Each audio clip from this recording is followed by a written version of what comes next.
Magandang hapon, magandang tanghali po sa lahat. Luzon, Visayas, Mindanao, kung saan kayong dako ng mundo po, tayo nagbabalik dito sa aking munting channel po, sa Mel Soriano TV 29 para mag-discuss ulit ng another coins. Ayan po. Magandang tanghali po kung saan kayong dako ng mundo, lahat ng kolektor at numismatis. Ayan po. Lalong-lalo na rin ang aking mga subscriber po. Thank you so much po sa lahat. Yun namang hindi naman nakapag-subscribe. Ayan po.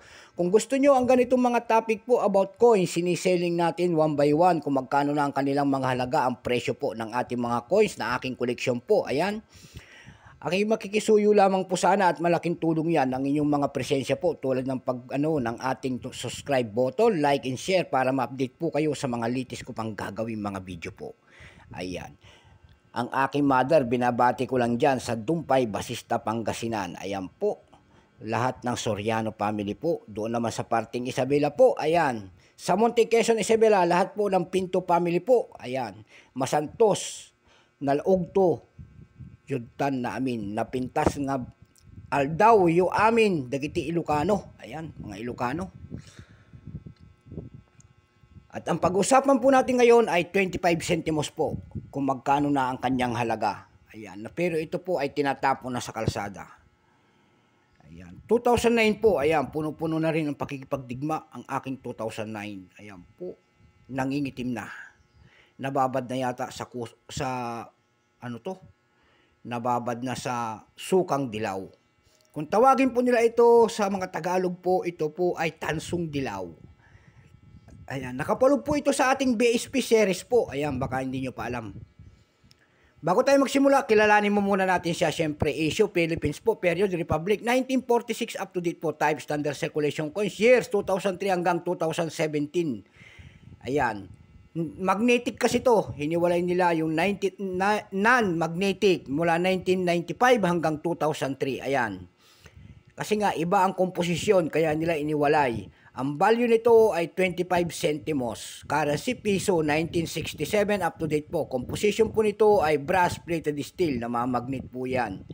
May bigat po itong 3.6 grams. May haba po itong 20 mm. May kapal po naman itong 1.78 mm. Hugis po, bilog. Orientation nito, middle alignment number and dash 15915. Reference number KM-271-A. Kung tawagin ang kanyang nasa likod po ay sale of the Central Bank of the Philippines. Yan, nahulog pa. And then, Catwheel po. Makikita nyo po ang imahe na 1993 ang pagtatag ng ating Bangko Sentral. Ayan po. Itong year 2009, ayan, sorry po. Itong year 2009 na to, ito po ay 23%. Ayan po, wala pa pong mintage kung ilang piraso ang binibigay ng ating Bangko Sentral. Pero may price na doon sa ating numista.com po, yung kanyang very fine 16, extra fine 16, almost uncirculated 16, at uncirculated nito ay 33 pesos lamang. Dako naman tayo doon sa ebay.com, ang kanyang presyo po sa pandaigdigan sa platform. Doon sa ebay.com po nito, may nagbebenta na ng 274.27 pesos. Mayroon din tayo nakita doon na 218.86 pesos. Mayroon din tayo nakita doon na pinakamaliit na 82 pesos. Mayroon din tayo nakita doon na 360 pesos. Ayan.